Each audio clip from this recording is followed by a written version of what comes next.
Hey, thanks for listening to Dragon Wagon Radio. If you're enjoying this show, check out dragonwagonshop.com and get yourself some sweet merch while supporting your favorite indie podcast network. That's dragonwagonshop.com.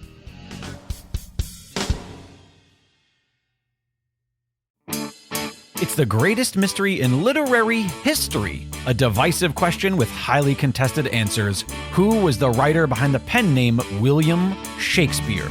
Welcome to Don't Quill the Messenger.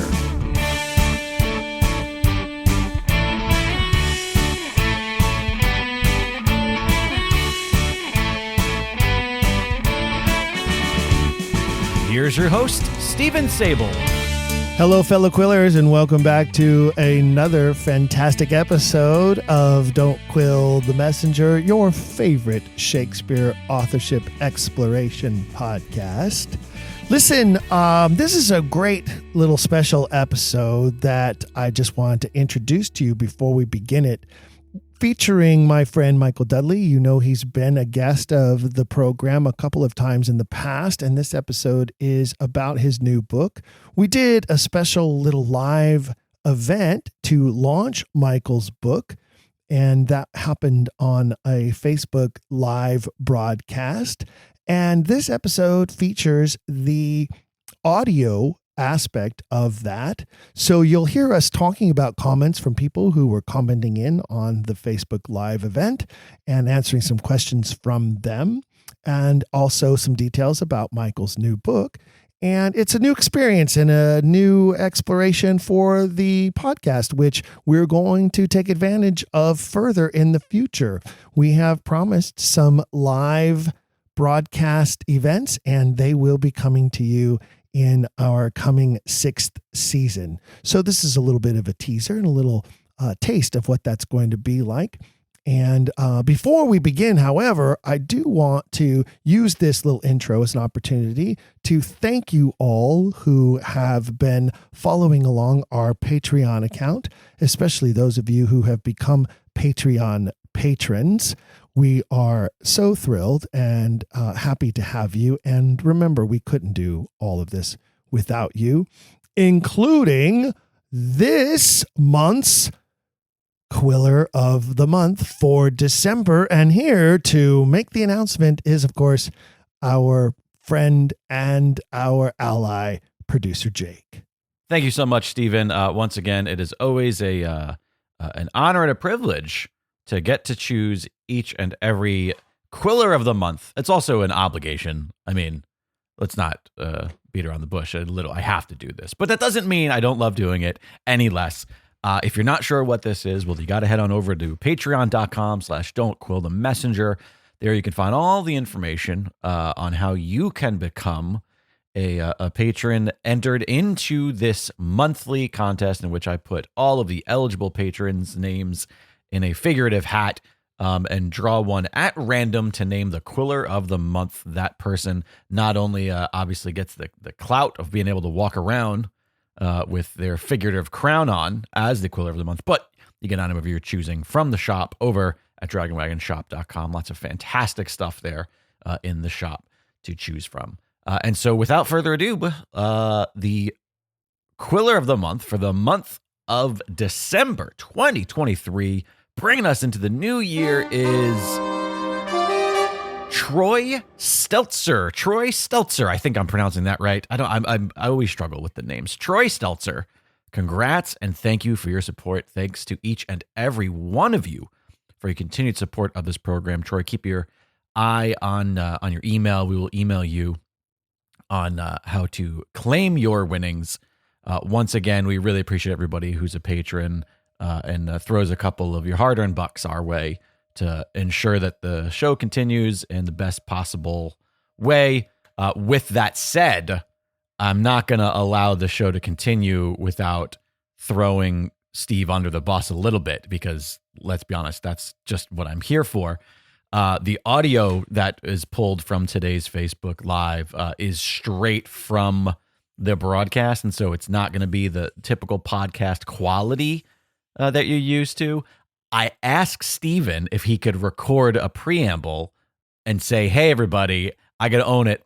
I forgot to hit record on my recording device. and he did not do that. So I'm going to do it here on his behalf.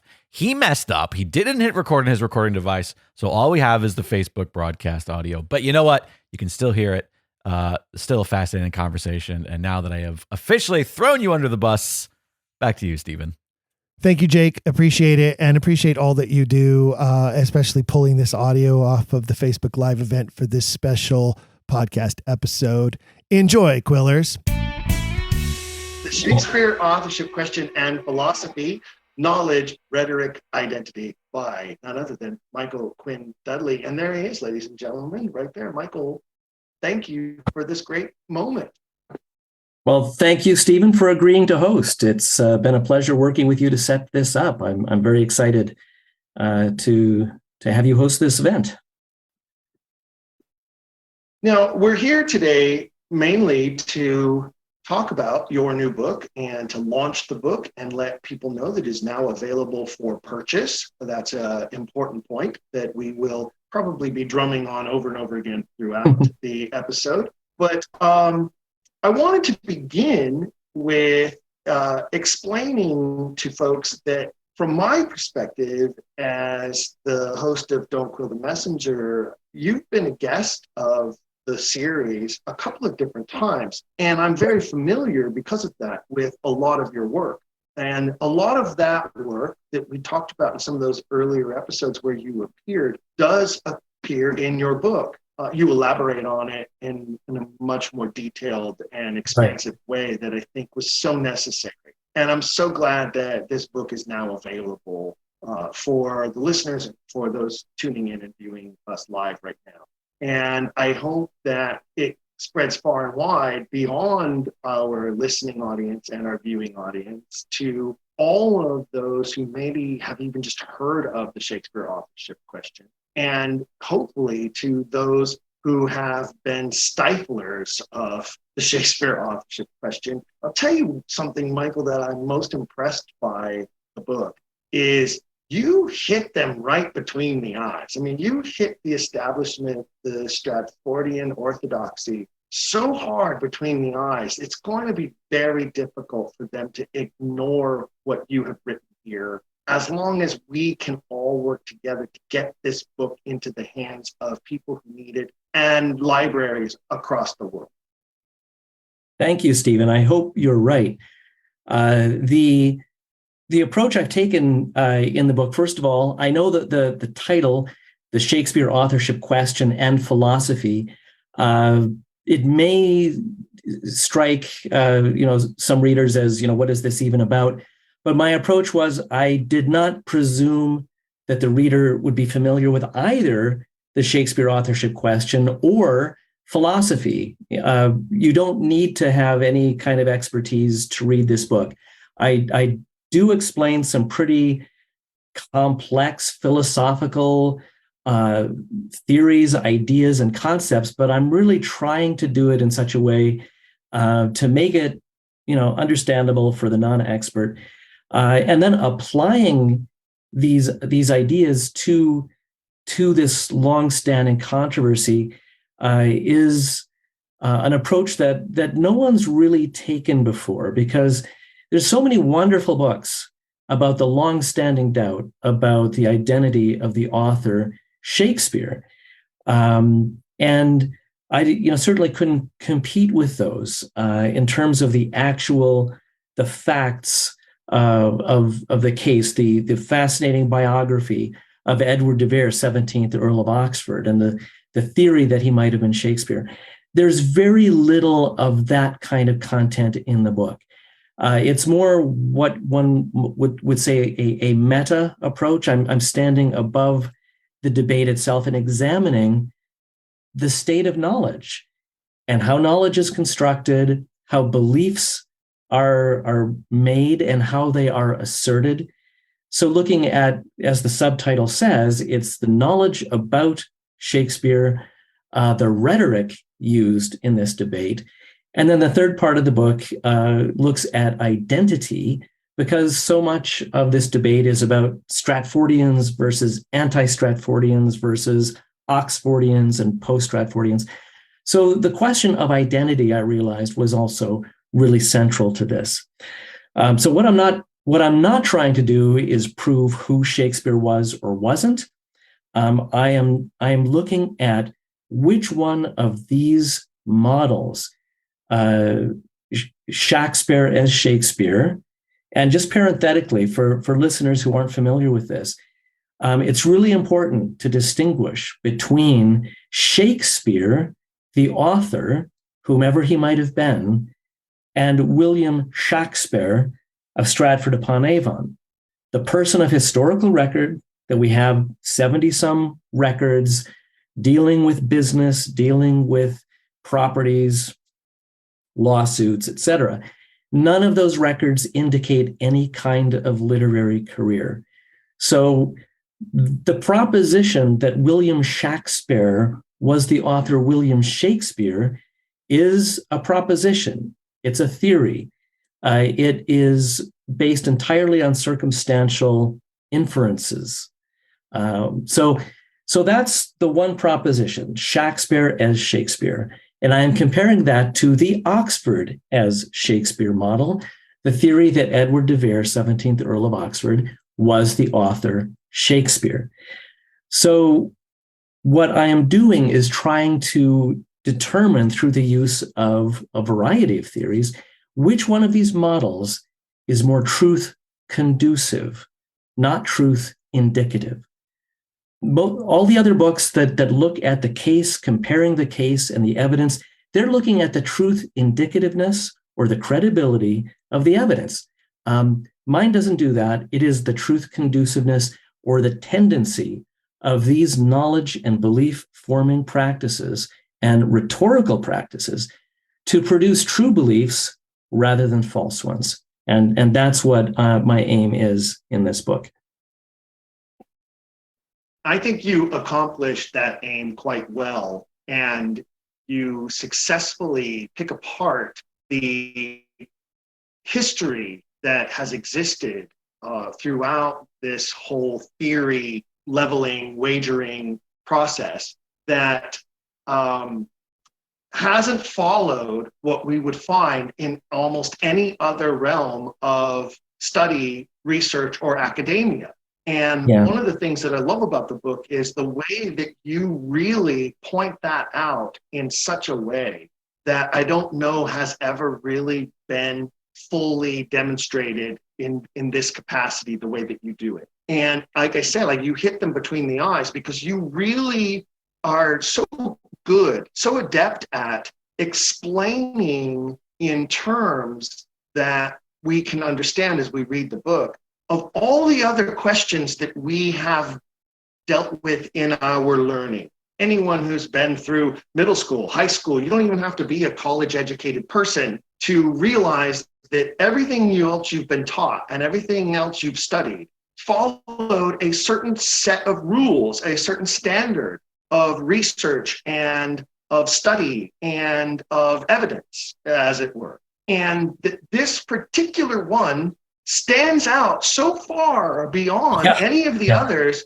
in such a strange and incredible way that it's almost like you would believe in the gods of Mount Olympus before you would believe in Shakespeare as Shakespeare model.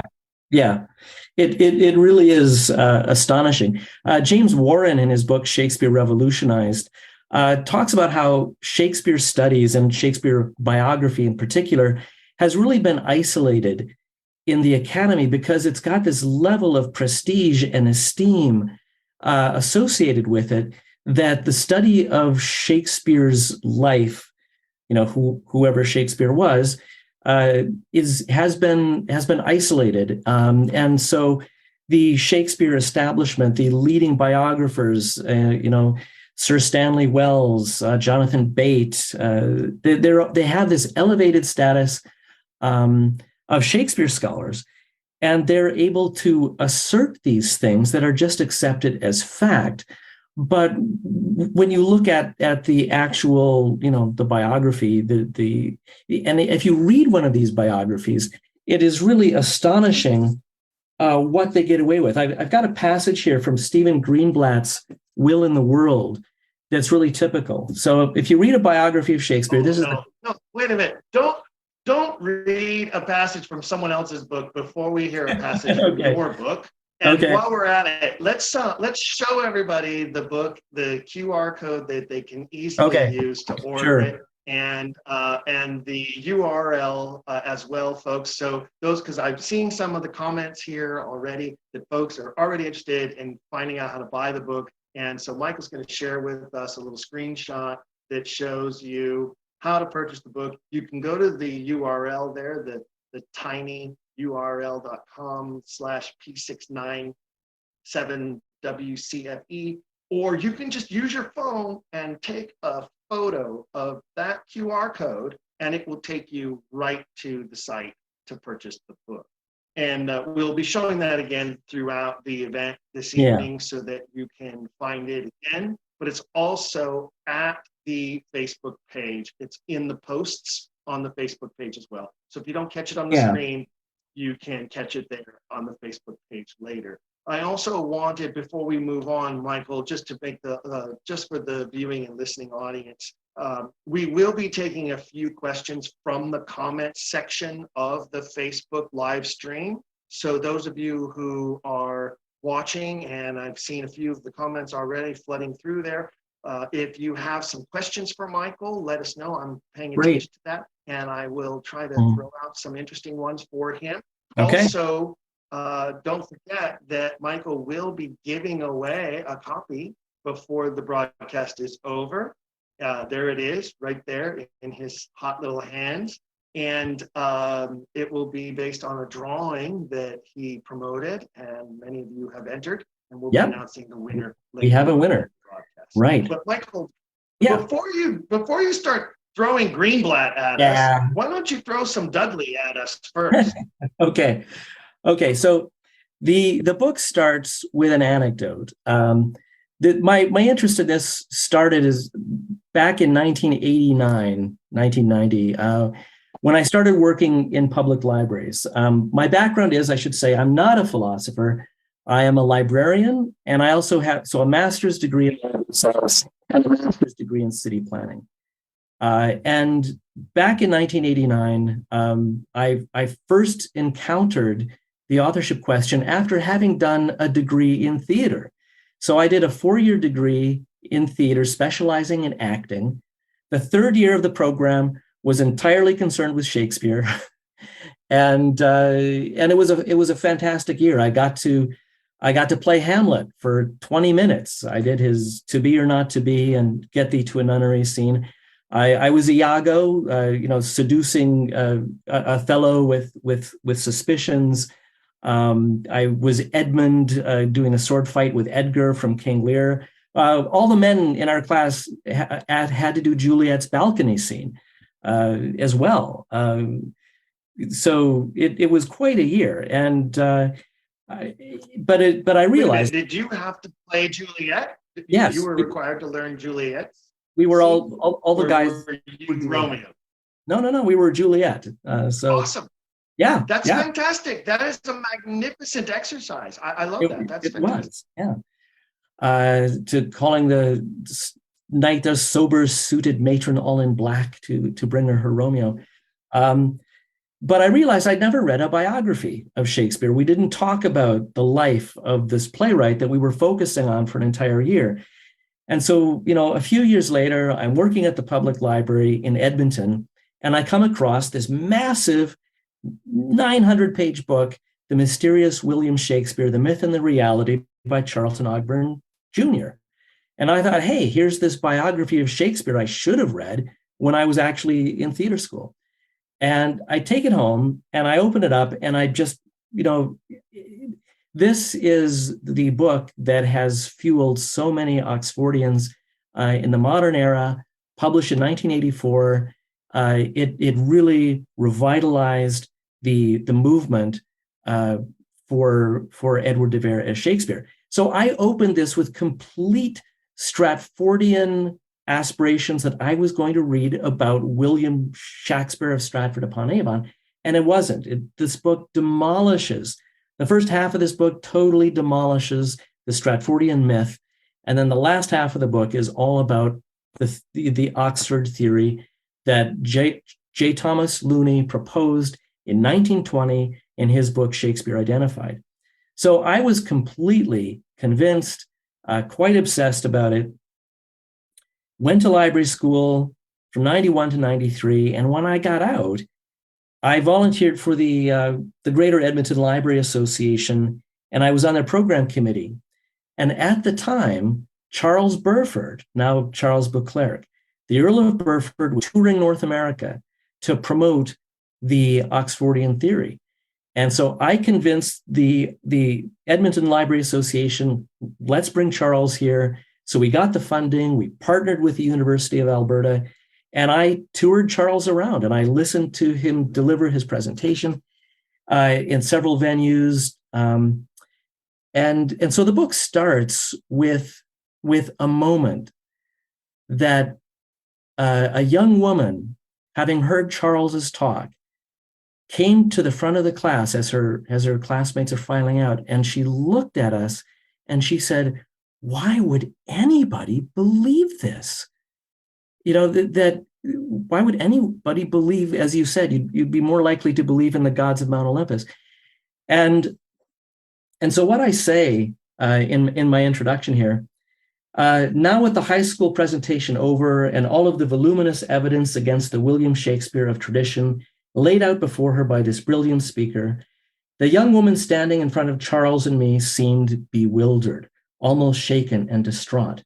"Why would anybody believe it?" she asked. Having experienced my own road to Damascus moment only a few years previously, I immediately recognized behind her query other deeper, more troubling questions. Why had this myth been taught to her by her trusted teachers as fact? Why had she never heard this information before? How could all of the institutions she'd relied upon, her schools, her textbooks, her libraries, her teachers, and the experts on which they depended, have accepted and perpetuated a story so transparently indefensible on evidentiary grounds? And in that moment, this student planted the seeds of the questions that have possessed me ever since. Why is this story so fervently believed? If not on the basis of the incontrovertible nature of the evidence, which could hardly be the case given the durability of the skepticism against it, then what are the social and cultural forces at work that keep this mythology so deeply embedded in our institutions? And how might this hold finally be broken? And that young woman, 30 plus years later, inspired me to explore these dimensions, the social, the cultural, the ideological forces behind the intransigence of this mythology. I'm so glad that you told that story and that you shared that passage from the book, because I think that one of the things I always ask my guests, and especially authors, is, what was the impetus? Where does the spark of fire, that muse of fire, what was the muse? What was the muse moment? It's important, I think, in the creation process to have an idea of what inspired the work. And I think that from my perspective, as somebody who is as obsessed with this mystery as you are, and as now that young woman 30 years later is probably cursing you and Charles for having corrupted her in this way. But for me, as an artist, one of the reasons why it's so important to me to know the man behind the art is because of that creative process. It's because of that spark that causes the need to create the art. And I have always been a believer, and I have always been a huge proponent, especially against those who say, "Oh, what does it matter? What does it matter who wrote Shakespeare?"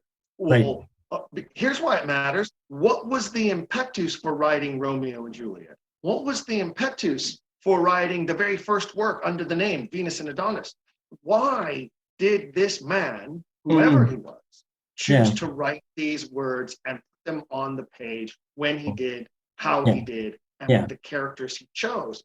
And I think the only way you get those answers is by knowing the true identity of the author.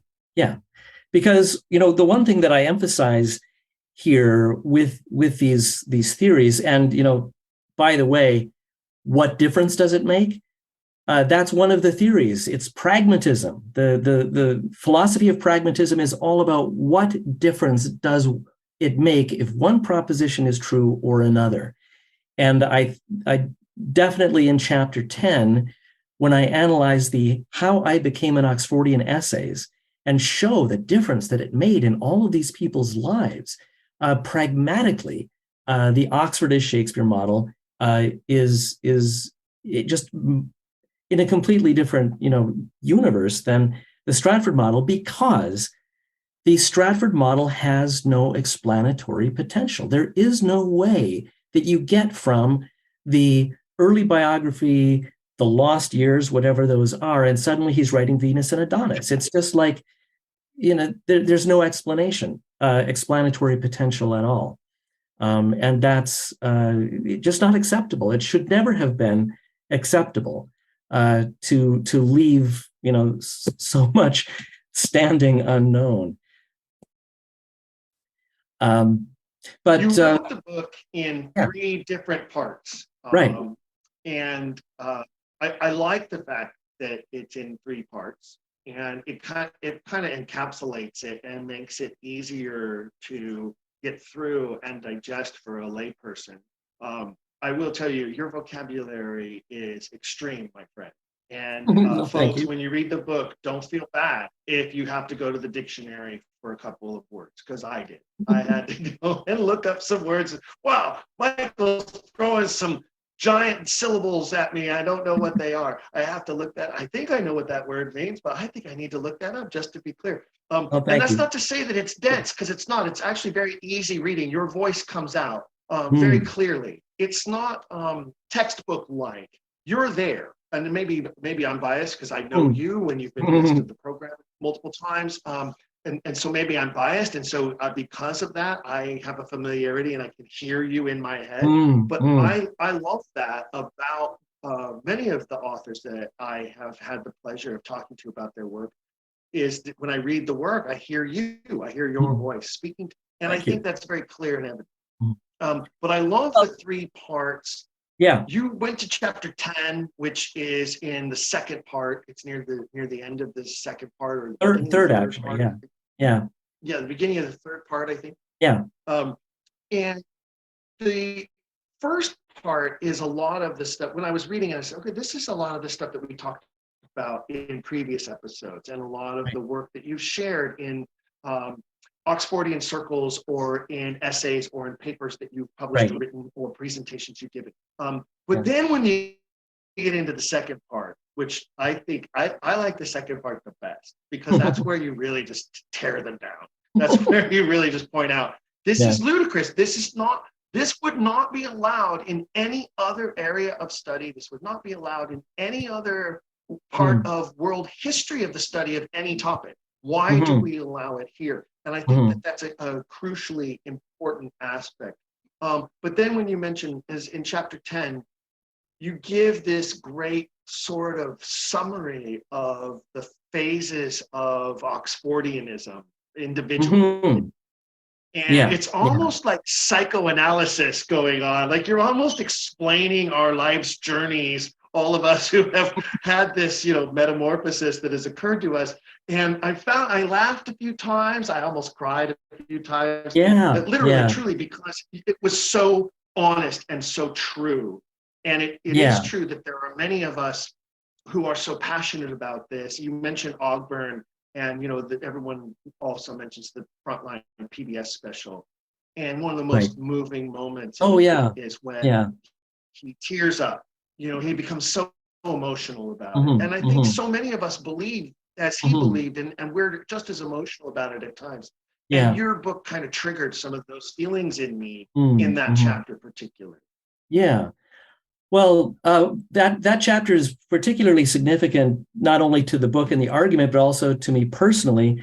That made me, and I hate to use the word almost unique or very unique, because unique is just one of a kind. But I was uniquely qualified to write this book because my mother, Dr. Nancy Dudley, wrote her dissertation in the late 1980s on paradigm shifts. Now, the paradigm shift she wrote about was a completely, unrelated, but she mapped out all the stages that people go through when they are unsatisfied with the conventional knowledge that they're, the milieu that they're in, and the dissatisfaction and the feelings of separation and alienation, and then the discovery of new ideas, and then the journey to those new ideas and the push and the pull. And it was like, holy, I thought about it in about 2016, 2017, I reread her dissertation and I said, this could map out completely on the Oxfordian experience. And at that point, there were about 50 How I Became an Oxfordian essays published on the Shakespeare Oxford Fellowship website. And so I downloaded all of them and started to code them according to my mother's thing. And my mom and dad are watching. So, hey, thanks, Mom. Definitely couldn't have done this without you. So I mapped out these essays according to her scheme. Abraham Lincoln was very famous for having said, "All I am, all I ever hope to be, I owe to my mother." Yeah. So yeah, she was very, very important to the argument, because what it provides. Okay, I'm going to come back to that in a second. So, but one of the most important things, and you talked about the Charlton Ogburn on that video, the most significant thing I pulled out of the How I Became an Oxfordian essays is the level of empathy that the Oxfordish Shakespeare model affords. We experience a real individual that we can connect with. We can understand his life. We can understand his pain. We can empathize with him. William Shakespeare as Shakespeare, the Bard of Stratford upon Avon, is this mythical mortal god. There's no way to understand or relate to this person as an individual. As much as you try to read that into the works, as Reverend W.H. Furness said, you cannot bring the works and the life of Shakespeare to within planetary distance of each other. And so what the essays reveal then is that once you have this empathetic connection with a real human being, then the plays begin to make more sense. And I think this is one of the many tragic things about the state of Shakespeare pedagogy, is that no wonder so many young people get turned off of Shakespeare, because they're taught this cipher, this block of marble that they can't relate to.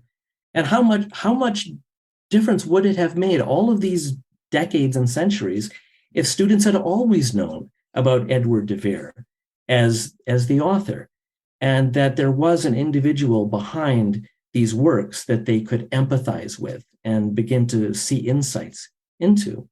I think that right now, and I talk about this in the introduction of the book, or chapter 1 actually, is that this current move to diminish, de-emphasize, withdraw Shakespeare entirely from high schools, from universities, as this sort of prototypical dead white male is really, tragic. And I think could be, we could turn that around if we were able to show pedagogically that there was an actual human being here in the form of Edward de Vere.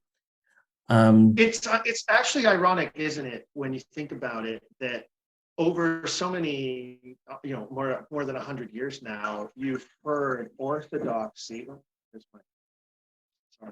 Over the years, you've heard orthodoxy criticize Oxfordians as being elitists, right, wanting to believe that only this highly educated aristocratic earl, this top of the top, could have possibly written Shakespeare. Here we are now in a place where Edward de Vere and his life and the details of his life are actually 10 times, maybe 100 times more relatable to young folks who are learning Shakespeare for the first time than this weirdly cartoonish looking, bald-headed, figure Mm-hmm. on the front of the 1623 folio, who they literally know hardly anything about other than these fake mythologies that can't be proven, that don't make sense, that don't tie together.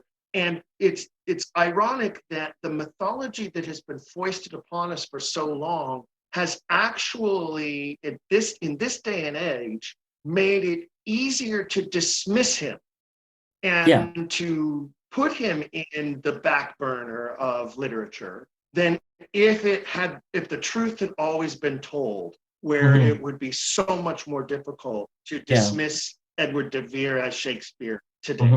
Yeah. Well, and the further irony about it is that this thing about natural genius, that Shakespeare had a natural genius and limitless imagination, that the mainstream view has this false egalitarianism associated with it, this Horatio Alger-like figure who, this local poor boy who makes good and is suddenly rubbing shoulders with royalty because of his natural genius. That's not, that isn't, it doesn't make sense, because either you are born with natural genius or you're not. You are either blessed by the gods or you're not. It is much more human, much more relatable to imagine, yes, you can have natural genius and talent, but it has to be nurtured. And so, the Oxford narrative gives a much more solid foundation for any kind of democratic society to say, yes, let's invest in education. There's all these young people out there with talent, and there may be geniuses out there. All they need is environment and nurturing to have that talent flourish.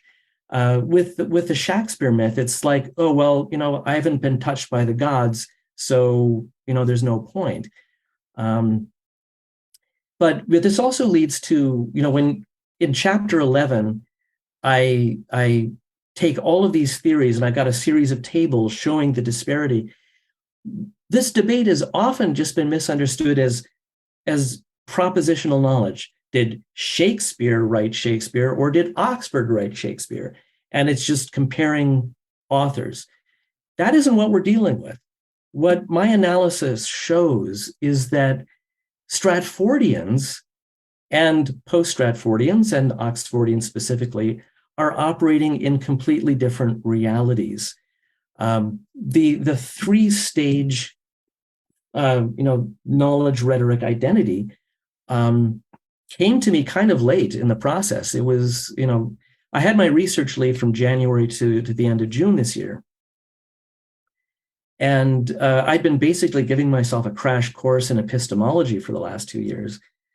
But I came across a couple of readings by a German-American 20th century philosopher named Eric Voegelin. And he was writing in a couple of papers from 1970 and 1973. One was called The Eclipse of Reality, and the other one is on Hegel, A Study in Sorcery. Georg Wilhelm Friedrich Hegel. And what he was talking about, Voegelin, was that hyper-individualism, idealism, utopianism can get people to create idealistic, what he called second realities. And what he said about second realities is that there's two things about them. That their operations have to look as if they are in the first reality. And so by first reality, it's the reality we all share, that we can, measure how we know what we think we know based on theories of epistemology. We can test our ideas, we can falsify them. These are all very important things about knowledge and belief. We can test and debate our knowledge. So he says that the second realities have to look like they're operating in that first reality, but they have to escape control and judgment by the criteria of first reality. And that was a light bulb for me, because that is what Stratfordian biography is. It operates in a second reality that it tries to see itself as portrayed and understood as the epitome of scholarship.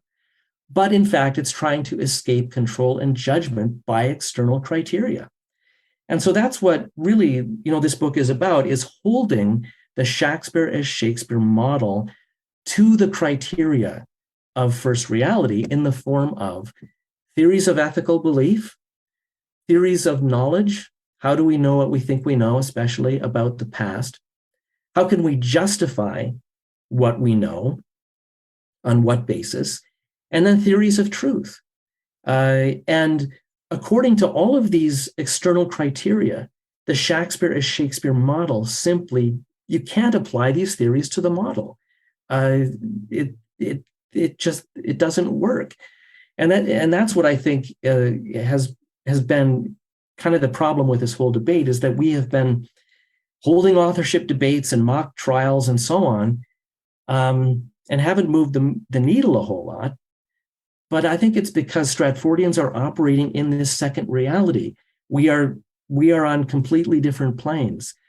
And until they can subject the Shakespeare as Shakespeare model to these criteria and show, okay, these external theories are out there. It shouldn't have taken a librarian with a city planning degree to apply these theories. Take a look. It doesn't work.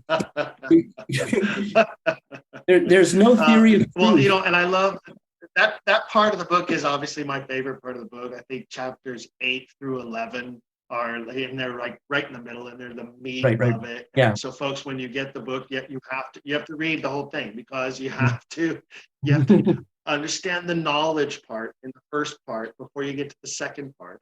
And then as you morph into the third part and the conclusions of it all, it really is, I love the 3-part aspect. One of the things that I think is super important is the very beginning of chapter 11, your introduction to chapter 11. You sort of just do a recap of where we've been up to that point in the book. And I thought that was so important. And it helped me, because I was like, okay, there was a lot going on. And you I think, in the writing of the book. And you went, okay, ladies and gentlemen, those of you who've been following along at home, here's where we're at so far. And I appreciated that so much. And it was, because it is a lot to digest at that point. It is. But especially those chapters right up there, 8, 9, and 10 leading to that are just this, like left, right, 1-2 punch. The way you spell out the rhetoric in chapter 9, I think it is. Of the Stratfordians. I don't know that I've ever seen that painted out as clearly ever before. And I found myself cheering, especially because you do mention things like others who have suffered at the hands of this. You mentioned the film Anonymous. You mentioned Elizabeth Winkler's recent book as well, and her experiences.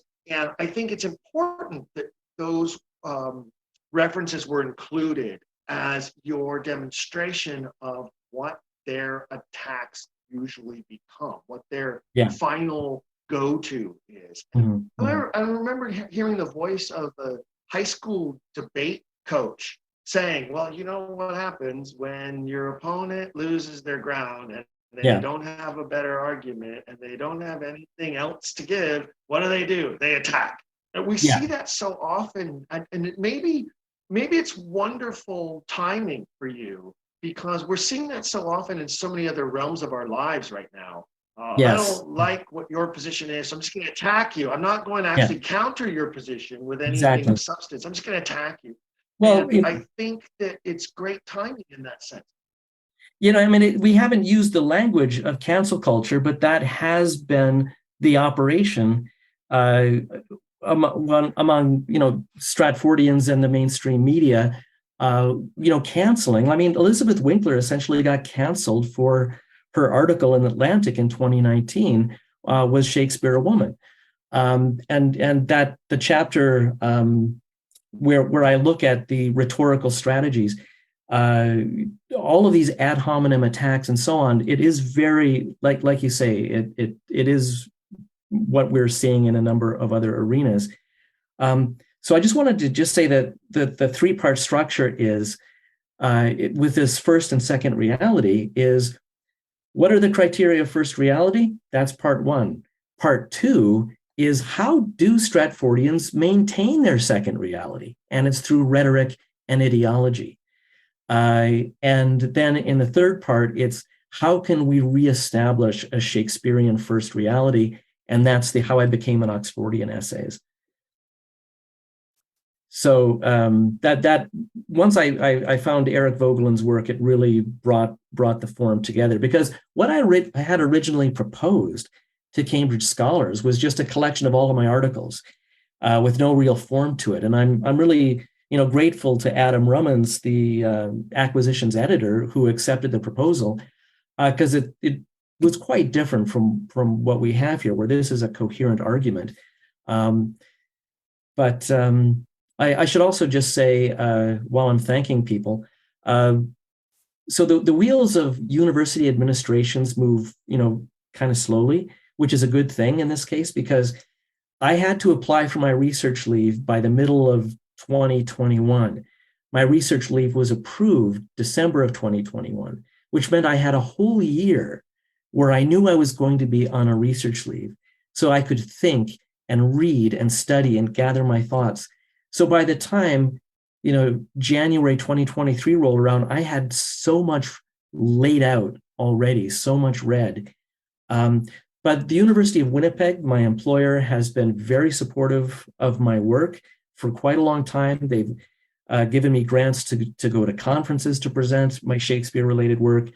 Not only did they give me the research leave, but they gave me a further discretionary grant to finalize the manuscript. They've given me speaking opportunities. So yeah, I mean, considering that this is an academic taboo that most universities won't touch with a barge pole, the University of Winnipeg has been very good to me this way. They sent out a fabulous press release that I saw, got some print and a little bit of mileage as well. And I was honored to have been mentioned in the press release as well, to be the host of this book launch. And but I was so impressed with them for supporting you the way that they have, and for really getting behind this. And it made me realize that that's the beginning, isn't it? Because here are obvious, true academics who have intellectual integrity. And if they paid any attention to your work and paid any attention to the contents of the book, I feel like they had no choice but to support it, because it's so clear. And I think that's why it's so important. We got a comment on the stream from Catherine Sharp, well known to many of us. I know well known to you, Michael. She obviously sends her congratulations. But she also she has an Oxfordian book club that she is the artistic director of, I'll say. Okay. You probably find that humorous. But Catherine wanted to know, here's her question, and it's a good question because it speaks to this concern that maybe some of the other viewers and listeners are worried about, is how philosophical does this become? Do I need to be a student of philosophy? Do I need to be in the upper echelons of academia to actually understand the book, to enjoy the book? Would my book club enjoy it? And I'll let Michael speak to that, Catherine, but I can tell you the answer is no, no, no, yes. Okay, so no, you don't have to be a philosopher, or you don't have to be in high academia. And yes, I think your book club would really enjoy it, but I'll let Michael answer the question better. Yeah, well, my aim certainly was to make it accessible for non-experts. Like I said, I don't have a degree. I had to learn this stuff myself. So by learning it and explaining it for others, I was trying to, bring readers along with me. So I hope it's accessible that way. The chapters 4 and 5 are probably the densest because it's theories of knowledge and truth. Probably 4 is the densest because the theories of truth are pretty straightforward. But it is really important that this claim about Shakespeare be subjected to these principles because they're just, one of the ways I tried to make the book accessible is if there are any Star Trek fans out there, I referred to Star Trek, some episodes of Star Trek in the introduction and also in the conclusion. That there are some, analogies that I drew from that series, which I've watched since I was a kid, where they, with planets that had their entire cultures deformed because of their misunderstanding of a sacred text. There were a couple of episodes like that. But in the conclusion, I refer to an episode called Spectre of the Gun, where the crew of the Enterprise find themselves in this weird, surreal recreation of the gunfight at OK Corral. And they realize after they try to create a chemical bomb and it doesn't work. And it's like, well, it should have worked. The rules of physics and chemistry, it should have worked. And Mr. Spock realizes that the universe, the reality depends on universal physical laws. And if those laws don't apply, there is no reality. So they realize that everything around them is unreal. And that, I think, is the metaphor for William Shakespeare, the Bard of Stratford-upon-Avon, is that all of this is unreal, and he's only maintained because he's believed. But if you can't apply principles of epistemology and truth and belief to that belief, then there's nothing there. And that's, and I hope I've made that accessible through explanation and also pop culture references. The other thing I would say is, as I mentioned before, is your voice is clearly there. And there are many portions of the book that are very first person. You speak from you. I did this. I have taken you here. Right. In summary of what I have argued so far. There's a lot of I in there, and it's you. It's you, Michael. And I think that helps a lot with some of the denser parts. Is that we are following you through the journey. It's a very similar comment that I made to Elizabeth Winkler when I talked to her about her book. Is her voice is very clearly present in the book. Yeah, and I think that's super important. Mm-hmm. Yeah, and I love the her protagonist of the story here. Right. Yeah, exactly. The other thing I just will interject before I forget is I really owe also big thanks to Geir Uthaug, Norwegian writer and translator, who has his own Shakespeare book coming out, The Battle for Shakespeare's Identity, which is only published in Norwegian now, but he kindly agreed to write a very thoughtful foreword for my book. And he's watching right now in Norway where it's 1 a.m. So thank you, Geir, very much for your contribution to the book and for tuning in. And looking forward to your book being published. I want to remind. Sorry? Go ahead. Go ahead, finish your thought. Oh, I'm just looking forward, Geir, for your book being published in English. He was kind enough to show me an early English translation of it that he did himself. So fingers crossed. And I just want to remind you, those of you who are viewing live, you can put some questions in the comment section of the stream. If you would like Michael to answer a couple of questions, I am paying attention to the stream while we are here live in the broadcast. And so if you have a question or two or something that you'd like to have him address, please feel free to do that. And those of you who are listening in post-recording, want to remind you that you haven't been able to see the visual of the book or of the QR code or the URL to order the book, but you can find it at the Facebook page. The Facebook page is named after the title of the book, which is The Shakespeare Authorship Question and Philosophy. There's subtext to the title there, but that's the main title and that is the name of the page. So if you type into your search on Facebook, Shakespeare Authorship Question and Philosophy, you'll find the Facebook page. those of you who are watching live right now, there it is for you. Again, remember, you just put the phone app on your, the camera app on your phone and take a photo of that QR code. It'll take you right to the site to order the book. We want to get as many of these copies out there into your hands and into the hands of others, folks. And remember, there is a wonderful thing you can do, which is you can go to your public library and request a book.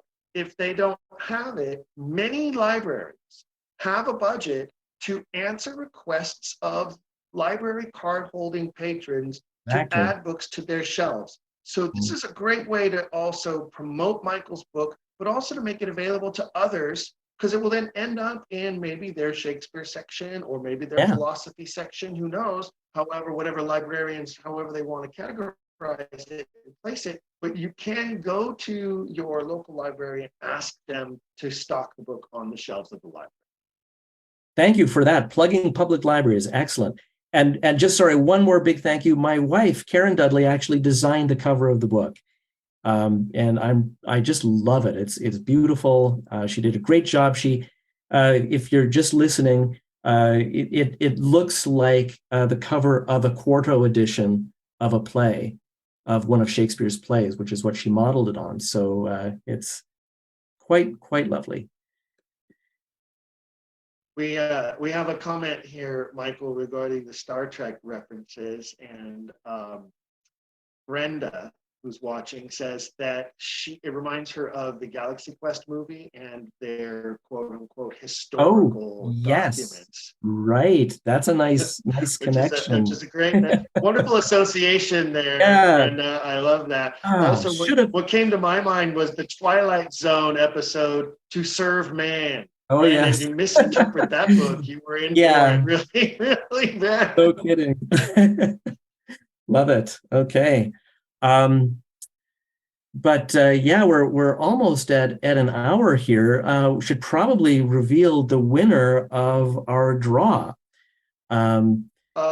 There's one question here, Michael, from Caleb, who is watching. He wants to know, does the book discuss the possibilities of the motive of the original proponents of Shakespeare being Shakespeare?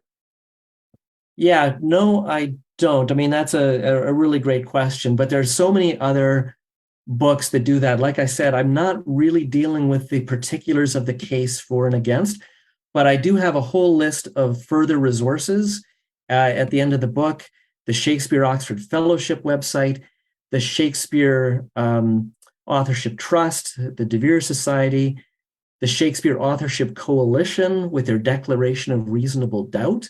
All of these are very good sources to get, some of those, the basic outlines. And then there's, so many excellent books. Elizabeth Winkler's recent book, Shakespeare Was a Woman and Other Heresies. There's just so many terrific books out there. Elizabeth has a great chapter in her book where she talks about the establishment of what we know today as the modern literature departments of universities. Mm-hmm. And I think that's a really good summary of how we got where we are.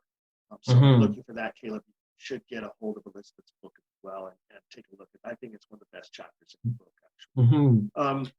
One thing I would also say, shameless plug, is, folks, you can also go back and listen to more than 100 episodes of Don't Quill the Messenger to get all kinds of context and all kinds of resources and information from the more than almost 100 different guests that have been on the program. I was going to mention this. Yeah. Thank you, Michael. You're awesome. Sorry. We do have, as you mentioned, a drawing to announce and to give a free book away to a congratulated winner. And without further ado, let's announce that. Yeah, thank you to everyone who entered. I'm happy to announce the winner is Heather Treese. Neither of us know who Heather is, so it's great that it's a new person that we're not familiar with. So Heather, I'll be emailing you to get your mailing address, and I will get that book out to you as soon as possible. Congratulations, Heather. Yeah, and congratulations. thank you for tuning in and for being a part of it all. And Mhm. as Michael says, a new name to both of us. So we're welcome to the Quiller Nation. We're so glad to have you. Michael, one of the things that I wanted to ask you to do is, I know we talked about this off air, but are there any particular passages that you want to sort of in your voice share? One of the things I find Sure. when I listen to books on audio, the best audiobooks are the ones that are actually read by the author, in my opinion. I mean, you can get a great voice, you get Patrick Stewart, or you can get, some other, big celebrity to read your book, but I feel like they sort of miss the context because it's not their voice, and yours is such a first person narrative that I'd love to have everybody hear just a little bit more from you, maybe one of your favorite passages or something you think will entice them to want to purchase the book.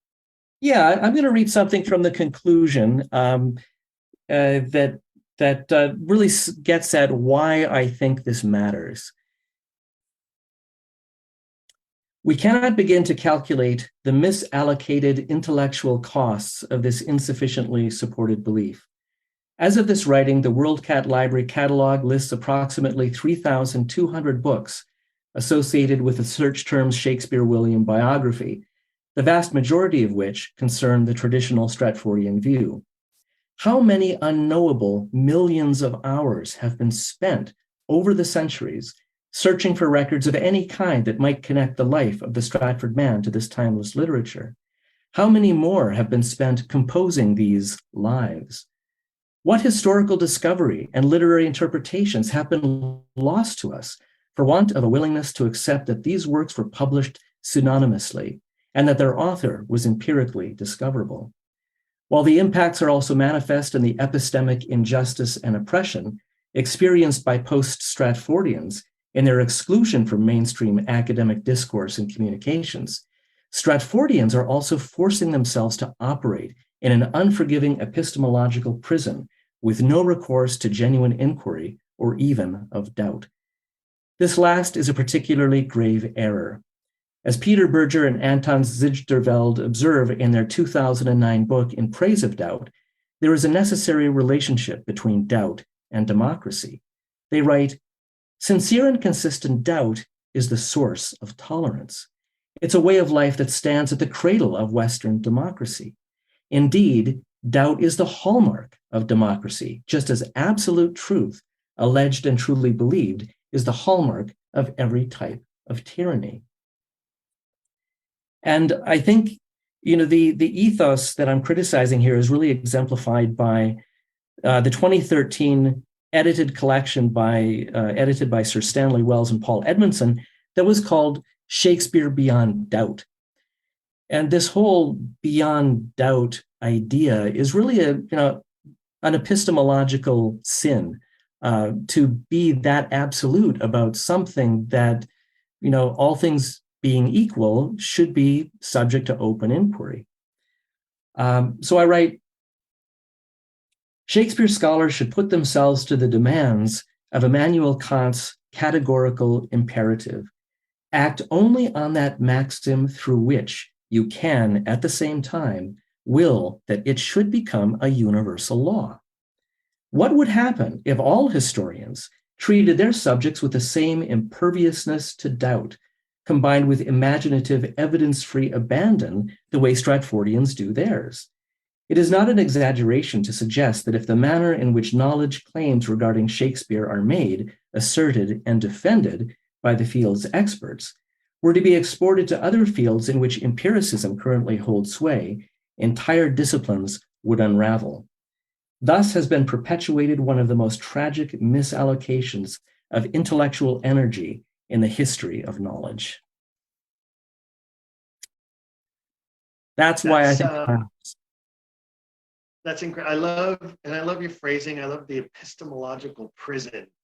And there's something that's sort of almost alliterative about that. That sounds so fantastic. I will tell you, according to our live stream comments, there are others who agree that you should do your own audiobook recording and not okay, fancy. I'll talk to Cambridge scholars about that. Yeah. An Thank you. audiobook. I think your book needs to be an audiobook too, because I think it's one of those types of books where you could do a couple of chapters on your way to work, and then a couple of chapters on your way home, or a couple of chapters while you're doing your morning workout or your morning jog, or even out in your gardening. I have listeners who I'm always excited to hear them tell me about where they listen to the podcast, and some of them it's on their morning jog, it's while they're gardening, it's while they're doing their workout, and some of them, it's kind of weird when they tell me that they listen while they're in the shower, but that's okay. We listen where we want to. Yeah. But that's the awesome aspect of audio, right? And so I encourage you, get this in the audio format as soon as you can. Great. Jackie says your voice is perfect. So thank you. Well, it's one thing I got out of theater school is the public speaking, the elocution. It was good training. Anyone who wants to be a teacher, I highly recommend getting some theater courses.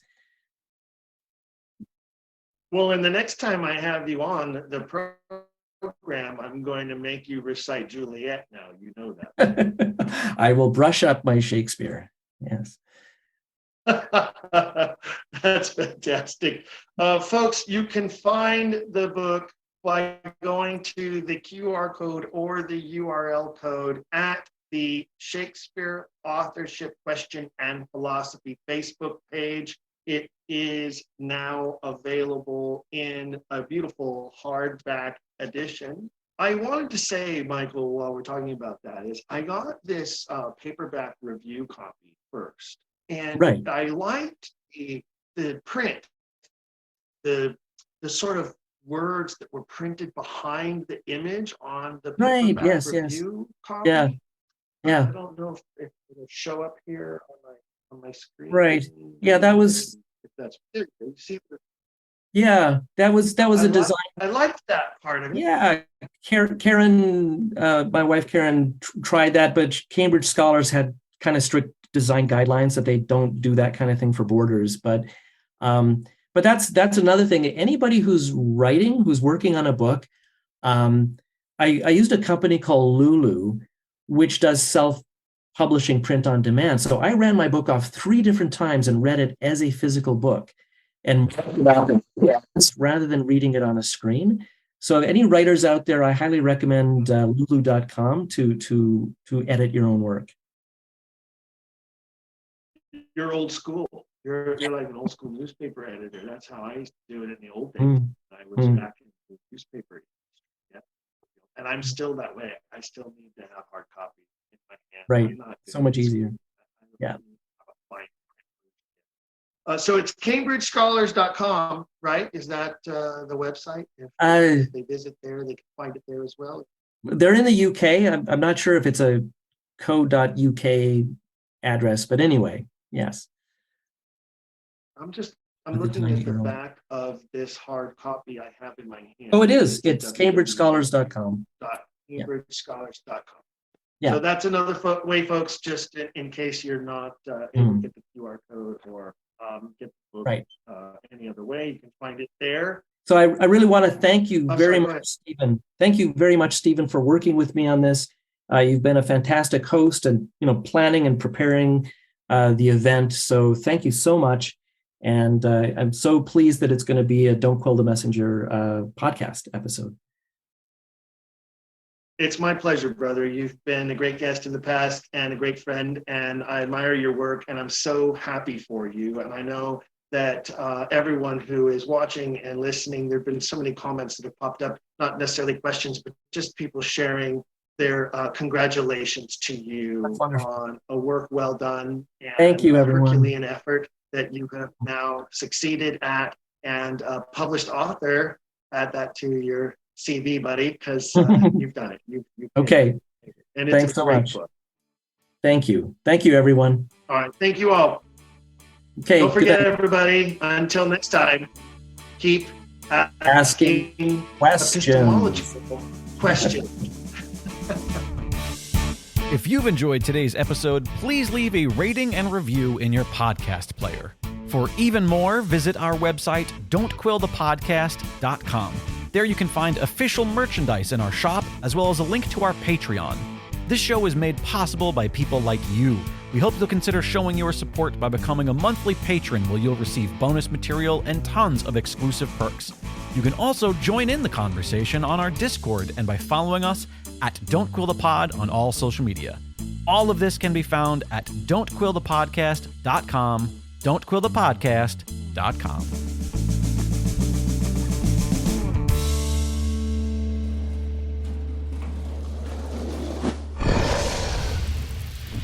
Dragon Wagon.